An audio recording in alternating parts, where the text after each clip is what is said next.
Damos la bienvenida al ingeniero de petróleos Fernando Reyes, consultor petrolero con énfasis en recuperación mejorada. Habíamos dialogado con usted antes de la consulta popular del Yasuní. Ingeniero Reyes, hoy los datos de la consulta se conocen, los hechos están dados.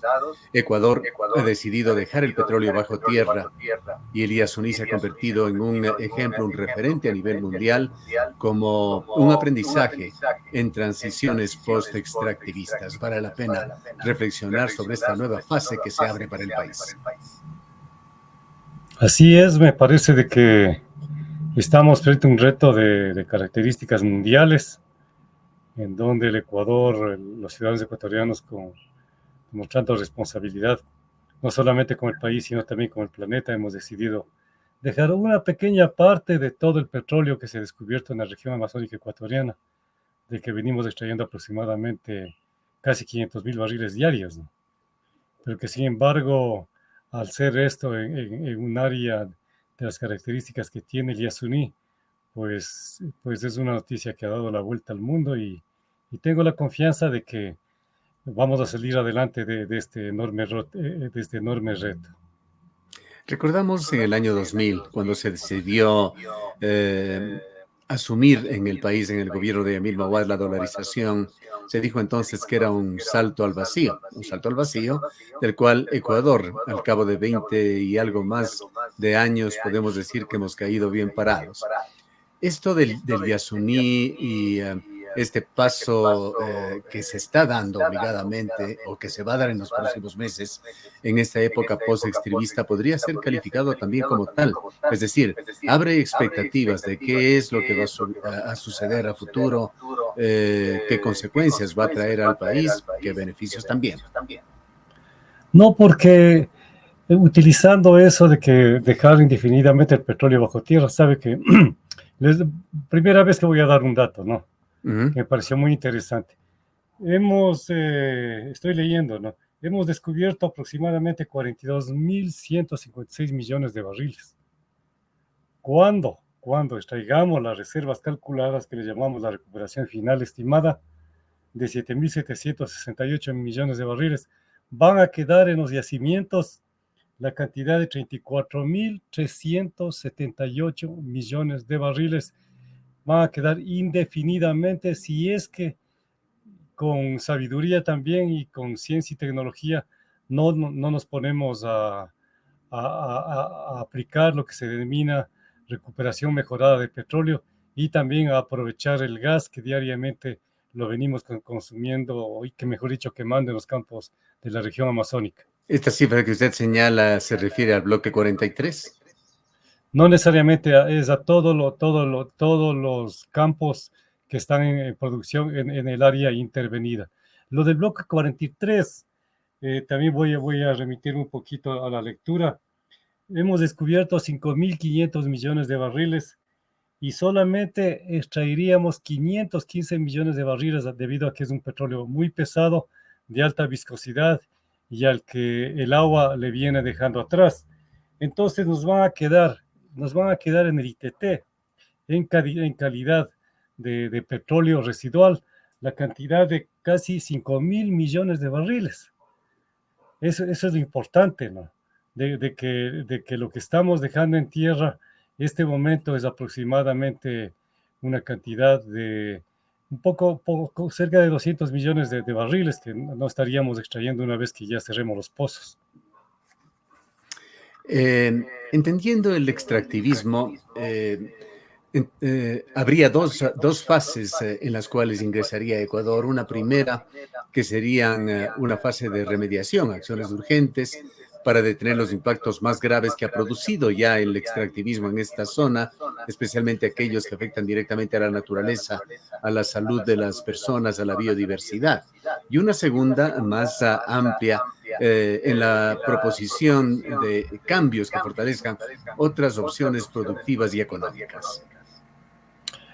A ver, esto tenemos que preparar, el gobierno tiene que preparar lo que se llama un plan de abandono y un plan de rehabilitación del área intervenida. Se habla de 80 hectáreas, en donde como abandono tiene que hacerse términos de referencia, tiene que entregarse por parte de Petroecuador al Ministerio del Ambiente y luego tiene que contratarse una empresa para que en los términos, para que digamos se prepare el plan de abandono y el plan de rehabilitación, el cual va a constar de varios programas, de varias medidas ambientales, de varias medidas sociales que van a tener su costo. Esto significa que los 476 millones de dólares que dijeron que costaba el abandono del ITT y los 600 millones que el ministro dijo la semana anterior no son creíbles, porque primero tenemos que ir en la dirección de precisamente preparar esos planes y esos programas. Y eso tenemos que hacerlo los ecuatorianos. Se tiene que dar preferencia a las empresas nacionales. Me parece que en el ITT hay un ejemplo de eso, porque creo que una empresa nacional construyó todo lo que era tanquería, líneas de flujo, todo lo que son lo que llamamos facilidades, y fueron, con cierta asesoría, sí, fueron técnicos ecuatorianos los que instalaron las facilidades del ITT, y también fueron empresas como Schlumberger, la China, creo que Sinopec, una empresa china, las que con sus taladros han perforado los pozos, siempre con la participación mayoritariamente de técnicos ecuatorianos. Esto nos dice de que estamos con la capacidad aquí del Ecuador para nosotros hacer el abandono de ese campo, que empezaría cerrando los pozos. Obviamente no hay otra forma, y luego se tendría que recuperar, o sea, sacar de los pozos solamente la tubería que está vinculada a unas bombas eléctricas que se ponen en el subsuelo, y luego se tendría que poner 2 o 3 tapones que tranquilamente pueden hacerlo nuestros técnicos. En la ciudad del Cauca creo que aproximadamente existen como 30 taladros de reacondicionamiento que están sin trabajar. Pues es una oportunidad para ellos, ¿no? Es en cuanto a las instalaciones. Y en cuanto a los plazos, ¿ve factible usted cumplir con ese plazo impuesto desde la Corte Constitucional, que ha señalado que a partir de la proclamación de los resultados de la consulta popular tendrá un año el gobierno nacional para cerrar esta operación petrolera? Es imposible que se llegue a cumplir eso, ¿no? Sí se puede avanzar, porque el programa de rehabilitación va en cierto sentido paralelo al programa al plan de abandono.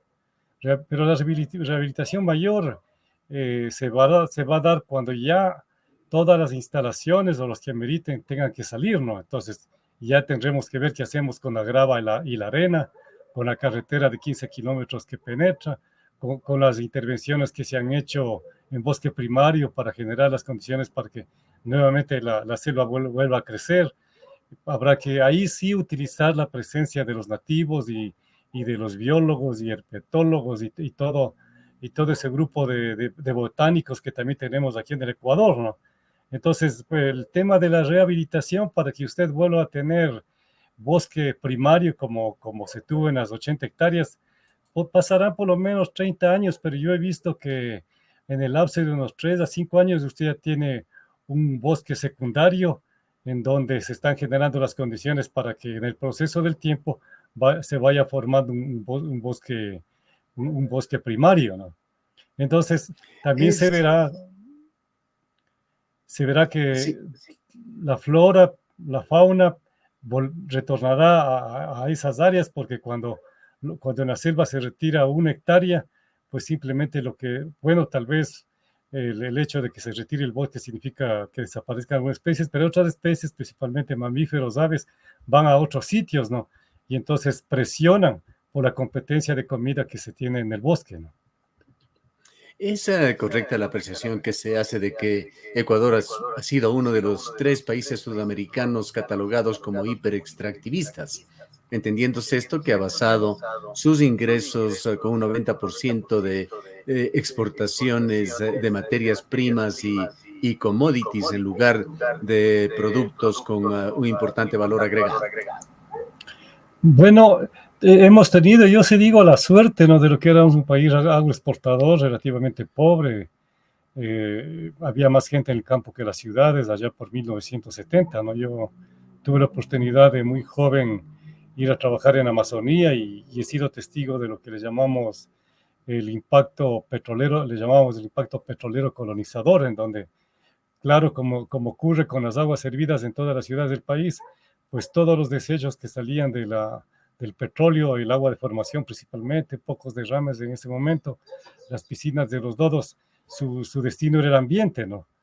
Y eso significó de que el Ecuador también haya dado un golpe, digamos, un salto, porque a, a, a partir de 1990 ya tenemos un reglamento ambiental y hemos ido avanzando en patrones muy altos de gestión ambiental. De eso sí, hemos sido capaces de llegar a hacerlo. Y si a ese nivel hemos llegado, también somos muy capaces de hacer un plan de rehabilitación y un plan de abandono del más alto nivel.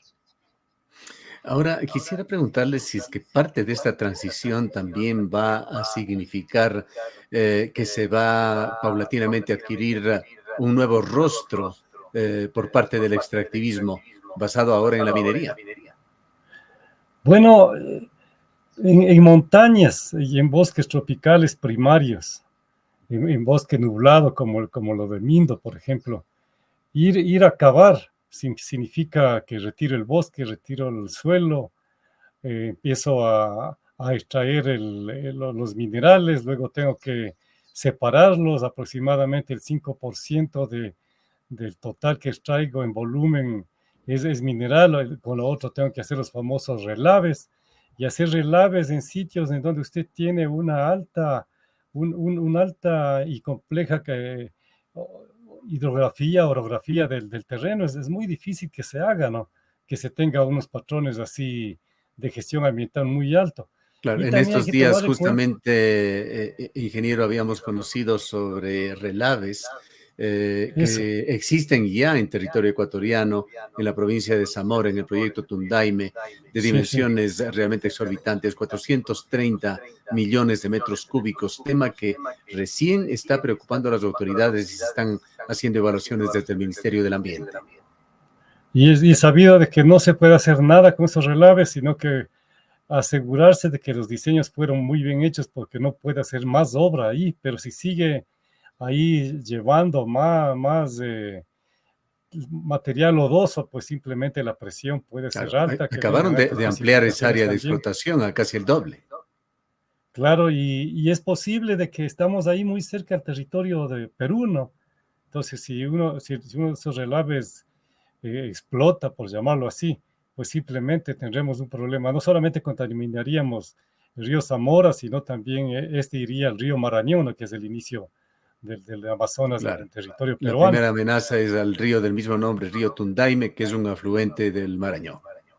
Y luego de ahí va al Zamora y luego va al Marañón. Entonces, es algo que no es tan aconsejable porque inclusive, según usted puede ver en el Banco Central del Ecuador, la renta minera del Ecuador sería apenas del 26%, cuando la Constitución habla que el artículo creo 408 de la Constitución dice de que por lo menos en este tipo de proyectos un poco más del 50% tiene que ser para el Estado, como ocurre en el sector petrolero, ¿no? Pero en cambio en el sector minero simplemente lo que las empresas lo que hacen es entregar cierto dinero por obras locales, pero eso no implica de que tenga incidencia nacional desde el punto de vista económico. Y también porque tenemos la moda aquí en el país, y eso ocurre en el petróleo también, de que están acostumbrados a que se les reduzca el impuesto a la renta. En el petróleo, por ejemplo, en extracción de petróleo del 22%, se bajaron al 5% de impuesto a la renta debido a que se supone de que todas las inversiones anuales que se tienen vienen de la casa matriz, y seguramente en el sector minero va a ocurrir lo mismo, ¿no? Por lo tanto, puede ser de que ese 26% que decían en el sector minero se reduzca, ¿no? Tal como en la práctica está pasando con el sector petrolero. Ahora, ingeniero Reyes, a más de lo simbólico, de aquello que aprecia y resalta el mundo, lo hacen los grandes medios de comunicación sobre este paso que ha dado Ecuador. ¿Qué atributos debería tener el post-extractivismo, iniciando por la zona del Yasuní? Bueno, va a ser el ejemplo de lo que significa la rehabilitación de la selva, ¿no? Con todo lo que eso, con todo lo que eso significa, redundando un poco, pero también no nos olvidemos de que tenemos una enorme área donde hubo selva en todo lo que es la zona del área de los campos maduros, ¿no? Entonces nosotros desde la academia, desde la ingeniería, hemos planteado de que mediante recuperación mejorada con biotecnología se puede extraer un poco más de petróleo, ¿no? Yo decía que van a quedar como 28.000 millones de barriles, creo. Esa es la fuente para extraer más petróleo con recuperación mejorada. Posiblemente, en el mejor de los casos, no podamos pasar del 5 al 10%, pero tenemos que hacerlo, ¿no? Y la idea que nosotros tenemos es de que utilicemos desechos vegetales para generar biosurfactantes de una bioplanta, inyectar a los yacimientos, como quien dice, jabonar los yacimientos con los biosurfactantes y movilizar una parte de ese petróleo que se está quedando y que los ingresos de eso pues ayuden también como para que en Amazonía tengamos un gran proyecto de rehabilitación de la selva, ¿no? Más allá de este paso, no quiere decir que la situación ingrese a Ecuador en una época postpetrolera. Esto es un proceso, y ingresamos a un proceso. Es posible de que la declinación, ya sin los aportes del ITT, para después de 5 años estemos tal vez en unos 350.000 barriles diarios, ¿no? Y en 10 años más, cerca de 2040, tal vez estemos en 200.000 barriles diarios, sin recuperación mejorada de petróleo. Otra fuente que tenemos que utilizar es del gas asociado, el gas que se quema, ¿no? Que tanto hemos hablado los ecuatorianos, no solamente desde el punto de vista de aprovechar su potencial energético para tener GLP en mayor cantidad y también obtener gas natural comprimido, gas natural que es el que se tiene en el Golfo de Guayaquil, ¿no? Acá tenemos mucho más gas que se está quemando. Y también ese mismo gas se puede inyectar en los mismos yacimientos de donde se le extrajo, poniéndole baches de gas, de tal manera de que otra vez ese gas se mezcle con el petróleo, forme parte del petróleo, y por expansión tengamos la posibilidad de tener mayor producción de petróleo y mayor producción de gas, ¿no? Lo cual va a ser muy importante en este proceso de transición que ya hemos venido ingresando, en donde en este caso lo que buscaríamos como ecuatorianos es de que los nuevos ingresos de petróleo por gas y recuperación mejorada ayuden para que llevemos adelante un plan de transición energética, ¿no? Que implicaría rápidamente en consumir menos combustibles fósiles, del 70% de los cuales se importan ahora, y más energías renovables, ¿no? Usted está viendo la cantidad de sol que estamos teniendo aquí en Quito y en el Ecuador estos días, ¿no? Pues sí estamos desperdiciando ese aceptable potencial que tenemos, por ejemplo, de energía solar aquí en el Ecuador. Y no olvidemos que el mundo está yendo en esa dirección, ¿no? Y nosotros no tenemos por qué no caminar en ese sentido. Desde el punto de vista económico, estas sugerencias que hace usted con respecto al gas natural son eficientes, son rentables. Sí, porque la extracción del gas asociado eh, se le hace sin costo alguno porque todos los costos son para la extracción de petróleo, ¿no? El gas es un subproducto que está asociado al petróleo. Entonces, para usted industrializar ese gas, como se hace en la planta de gas de Shushufindi, ingresa con costo cero, ¿no? Entonces, obviamente, el precio de venta del GLP y del gas natural comprimido que se puede obtener en Amazonía va a ser mucho menor que el precio de venta, que el precio de compra que tenemos, el valor de la compra que tenemos cuando importamos, que creo que está en $18 el barril de GLP, ¿no?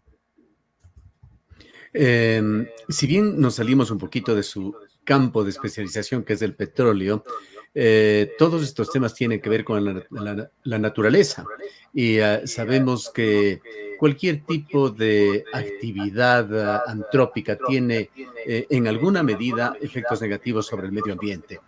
Le pregunto, ingeniero Reyes, ¿debería Ecuador también poner su vista en otros productos tradicionales en banano? que produce serios efectos sobre el medio ambiente por el uso de insecticidas, camaroneras, que tienen efectos muy graves en los sitios ya en la post-operación, o explotaciones como la de la balsa que se está dando en el oriente ecuatoriano. Más que explotación, deberíamos hablar de sobreexplotación que están actualmente haciendo empresas chinas en el oriente ecuatoriano. Bueno, estamos hablando del desarrollo sustentable y me parece que los monocultivos en el tiempo de cambio climático no es lo más aconsejable, ¿no? Lo que buscamos el Ecuador es ser un país netamente exportador de productos primarios, ¿no? Y mientras más bananos sembremos, más arroz sembremos, más camaroneras tengamos, pues se supone de que eso va a ser mejor para el Ecuador, pero posiblemente está dejando de ser así, ¿no? Por cuanto regreso a lo anterior, ¿no? En el sentido de que las deducciones que del impuesto a la renta que se están teniendo, lo que están es supuestamente generando condiciones adecuadas para que haya nuevas inversiones, pero que a la final lo que están haciendo es reducir los ingresos del Estado y obviamente de la población ecuatoriana vía impuesto a la renta, ¿no?